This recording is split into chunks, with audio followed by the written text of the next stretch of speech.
नमस्कार, स्वागत है आपका आपके अपने चैनल उज्जवल जीके में। मैं हूं सीमा तेजस। आज हम पढ़ने जा रहे हैं राजस्थान का इतिहास जानने के स्रोत और राजस्थान में प्राचीन सभ्यता स्थल। और ये सभी लेसन जो हैं कक्षा 6 हमारा राजस्थान भाग 1 के अंतर्गत आते हैं और हम राजस्थान अध्ययन पढ़ रहे हैं। फर्स्ट रैंक पब्लिकेशन की बुक है। तो चलिए पढ़ना शुरू करते हैं। पहले हम जो है फर्स्ट चैप्टर कर चुके हैं, राजस्थान एक परिचय। अगर वो वीडियो देखनी है आपने तो आप उज्जवल जीके की प्लेलिस्ट में जाकर देख सकते हैं। तो चलिए पढ़ना शुरू करते हैं।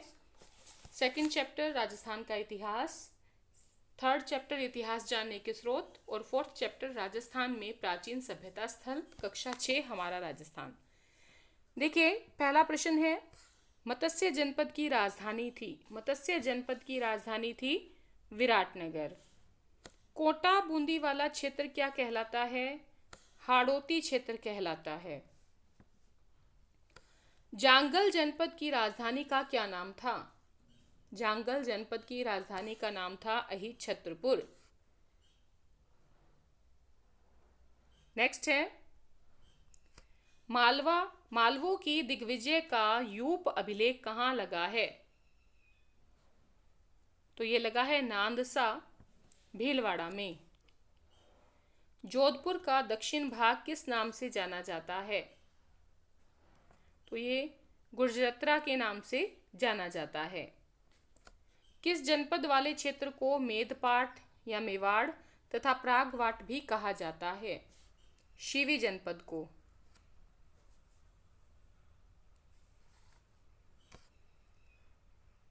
नेक्स्ट है, कौन सा स्थान आर्यों का प्रारंभिक जनतंत्र था? मरु प्रदेश जो है वो आर्यों का प्रारंभिक जनतंत्र था। मत्स्य जनपद की राजधानी है विराटनगर। कोटा बूंदी वाला क्षेत्र क्या कहलाता है? कोटा बूंदी वाला क्षेत्र जो है वो हाड़ौती कहलाता है। जयपुर एवं उसके आसपास के क्षेत्र की भाषा क्या कहलाती है?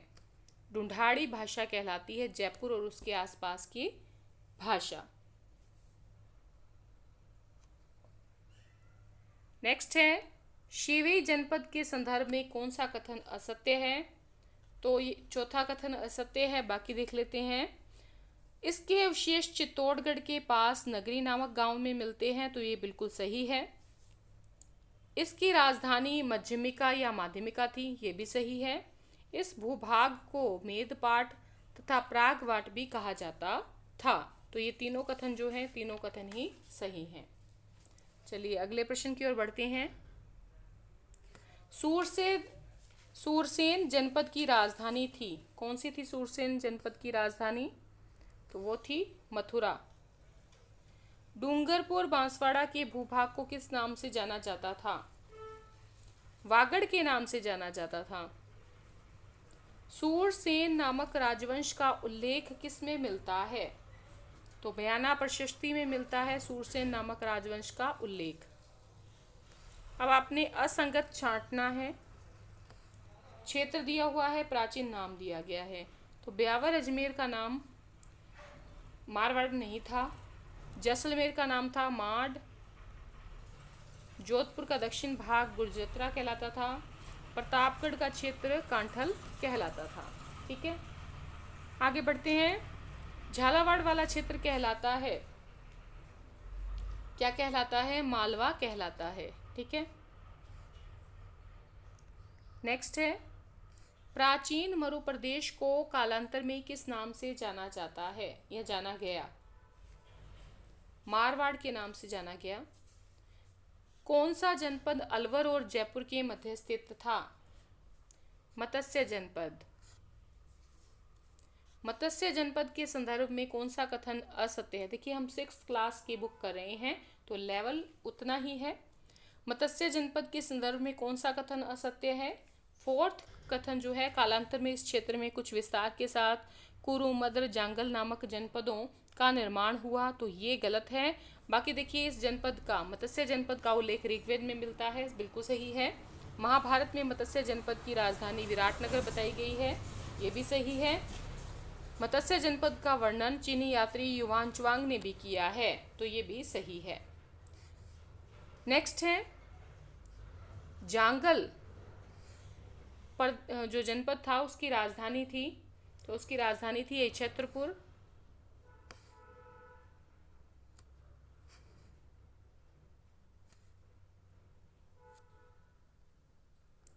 नेक्स्ट है शेखावाटी क्षेत्र में कौन सा जिला शामिल नहीं है, तो नागौर जिला शामिल नहीं है।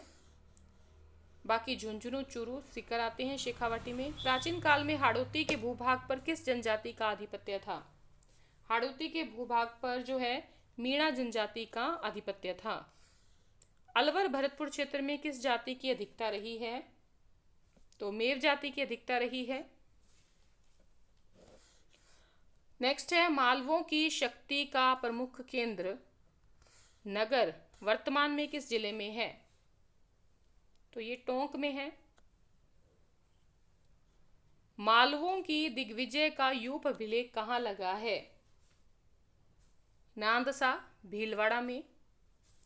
जांगल जनपद की राजधानी छत्रपुर को वर्तमान में किस नाम से जाना जाता है, तो नागौर के नाम से जाना जाता है।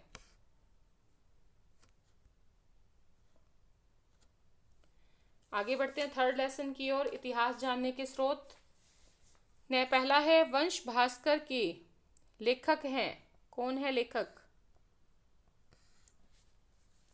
तो सूर्यमल मिश्रण है। प्रतिहारों के इतिहास की जानकारी का साधन है, घटियाला अभिलेख में पता चलता है प्रतिहारों के बारे में। पृथ्वीराज विजय के रचयिता कौन है, ज्ञानक। कविराज श्यामल दास कृत रचना कौन सी है, कौन सी रचना है, वीर विनोद है। पश्चिमी भारत की यात्रा नामक ग्रंथ के लेखक कौन है, कर्नल जेम्स टोड। वीर विनोद की रचना किसने की थी, श्यामल दास ने। प्रशंसा में लिखे गए अभिलेख को क्या कहा जाता है, प्रशस्ति कहा जाता है। ज्ञानक ने किस ग्रंथ की रचना की थी, पृथ्वीराज विजय की रचना की थी ज्ञानक ने। हम्मीर महाकाव्य के लेखक कौन है, तो नैनचंद्र सूरी हैं।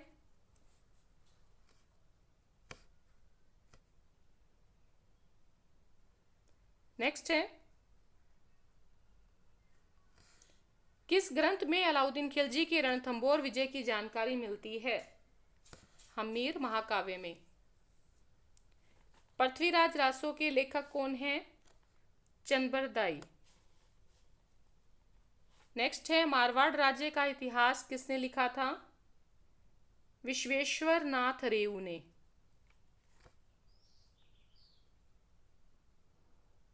नेक्स्ट है annals and antiquities of Rajasthan के लेखक कौन हैं, तो कर्नल जेम्स टोड हैं। ठीक है, आगे हम अगला लेसन जो देखने वाले हैं वो है आपके राजस्थान में प्राचीन सभ्यता स्थल। ठीक है, तो राजस्थान में प्राचीन सभ्यता स्थल जो है इसके क्वेश्चन हम देखने वाले हैं। पहला क्वेश्चन है गणेश्वर राजस्थान के किस जिले में स्थित है, तो सीकर में स्थित है। राजस्थान की ताम्रयुगीन सभ्यता में सबसे प्रमुख सभ्यता कौन सी है, आहड़ सभ्यता है। ताम्रयुगीन सभ्यता में सबसे प्रमुख सभ्यता। नेक्स्ट है प्राचीन काल में किस स्थान को ताम्रवती के नाम से जाना जाता था, आहड़ को। कालीबंगा का शाब्दिक अर्थ क्या है, काली चूड़ियां। राजस्थान में बौद्ध संस्कृति के अवशेष कहाँ मिले हैं, बैराठ से बौद्ध संस्कृति के अवशेष मिले हैं। कौन से स्थल को धूलकोट भी कहा जाता है, आहड़ को। बौद्ध धर्म से संबंधित पुरातात्विक अवशेष कहाँ मिले हैं? बैराट से। विराटनगर या बैराट में प्रथम उत्खनन किसके नेतृत्व में किया गया था? दयाराम साहनी के नेतृत्व में किया गया था।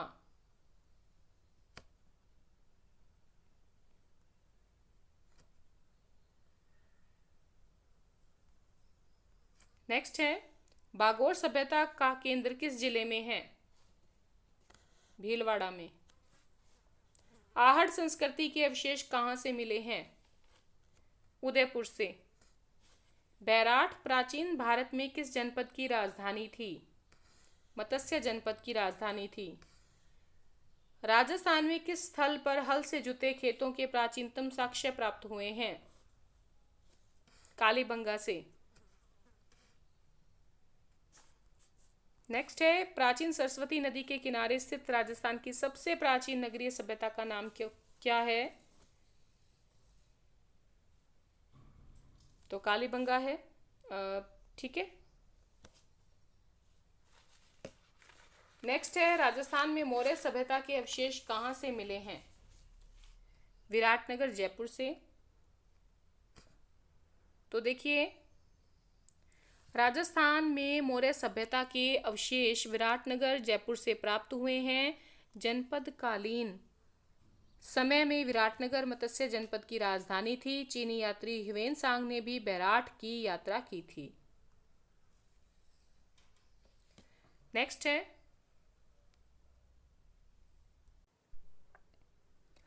राजस्थान में किस स्थान से सैंधव कालीन अवशेष मिले हैं? कालीबंगा से। बीजक की पहाड़ी कौन सी सभ्यता से संबंधित है? बैराट से।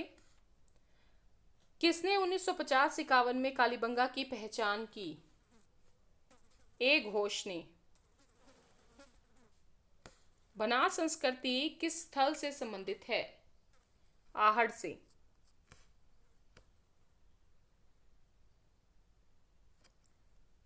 ताम्र नगरी सभ्यता कहलाती है? आहड़। मौर्य सभ्यता के प्रमाण किस स्थान पर उपलब्ध हैं? बैराट।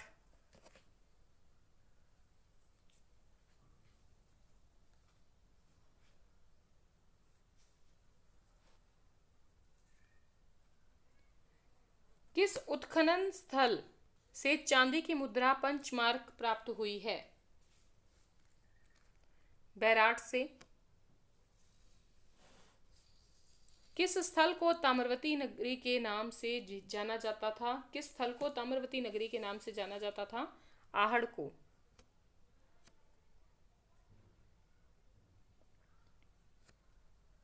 नेक्स्ट है, राजस्थान के किस जिले में पुरातात्विक बागोर कस्बा स्थित है? तो बागोर कस्बा आहड़ में स्थित है। बागोर जो है वो भीलवाड़ा में है। किस जिले में कालीबंगा स्थित है? हनुमानगढ़ में। अशोक का भाब्रू शिलालेख कहाँ से प्राप्त हुआ है? बैराट से। नेक्स्ट है, प्रारंभिक युग था? प्रस्तर युग। मनुष्य ने सर्वप्रथम कौन सी धातु का उपयोग जो है वो प्रारंभ किया था? तांबे का उपयोग जो है सबसे पहले मनुष्य ने किस धातु का जो प्रयोग किया था? तो वो है तांबा। और प्रारंभिक युग को प्रस्तर युग के नाम से जाना जाता है। नेक्स्ट है, बुना हुआ वस्त्र किस स्थान से प्राप्त हुआ है? बालाथल से। प्राचीन सभ्यता स्थल बागोर किस जिले में है? भीलवाड़ा।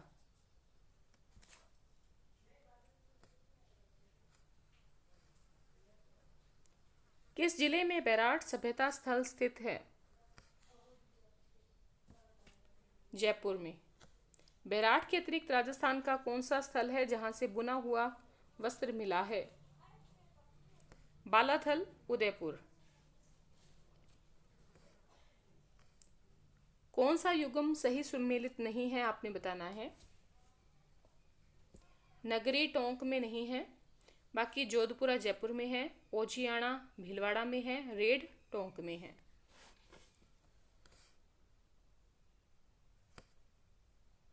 नेक्स्ट है, किस स्थल से नाचता हुआ पक्षी के अवशेष प्राप्त हुए हैं? नाचते हुए पक्षी के अवशेष बैराट से प्राप्त हुए हैं। अशोक का भाब्रू शिलालेख कहाँ से प्राप्त हुआ है? बैराट से। किस जिले में कालीबंगा स्थित है? हनुमानगढ़ में। नेक्स्ट है, बैराट सभ्यता स्थल से जो है के संदर्भ में कौन सा कथन सही नहीं है? तो तीसरा कथन सही नहीं है। यहाँ एक कमरे में 36 चांदी की मुद्राएं मिली हैं जो सभी भारतीय यूनानी शासकों की है। बाकी देखिए, इसकी बीजक की पहाड़ी और भीम डोंगरी पुरातत्व की दृष्टि से महत्वपूर्ण है, तो सही है। और देखिए, महाभारत में इसका उल्लेख मत्स्य जनपद की राजधानी विराटनगर के रूप में हुआ है, ये भी सही है। यहाँ से बौद्ध मठ के अवशेष प्राप्त हुए हैं, ये भी सही है। कौन सी संस्कृति पूर्वी राजस्थान और गंगा घाटी के क्षेत्र में पल्लवित हुई? तो गणेश्वर।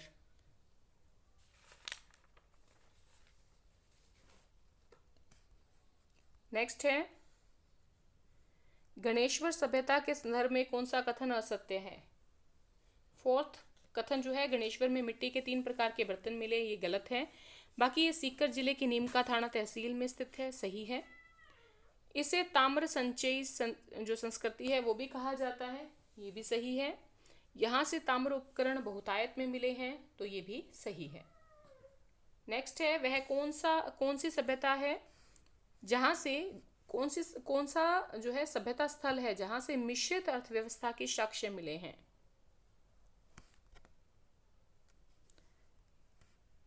तो देखिए कौन सा है।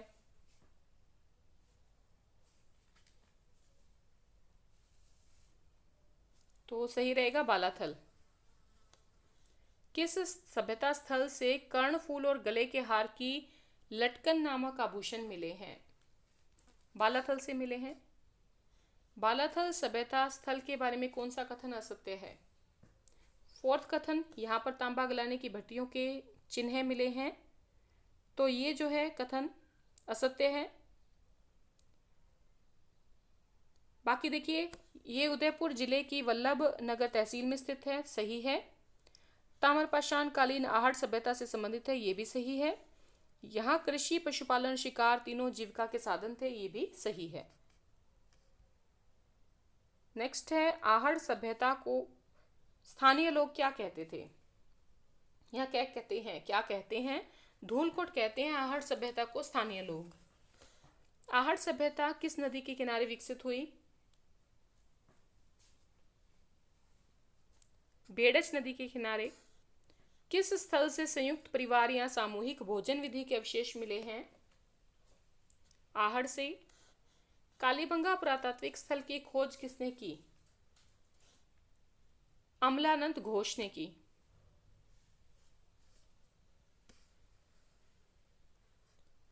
नेक्स्ट है, मानव ने सर्वप्रथम किस धातु का प्रयोग किया था? तांबे का प्रयोग किया था।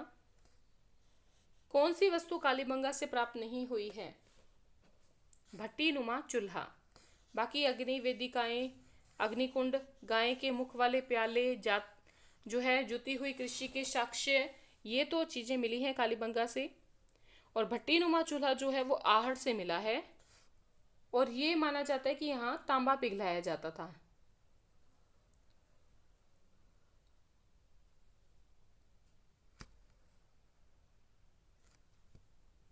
नेक्स्ट है,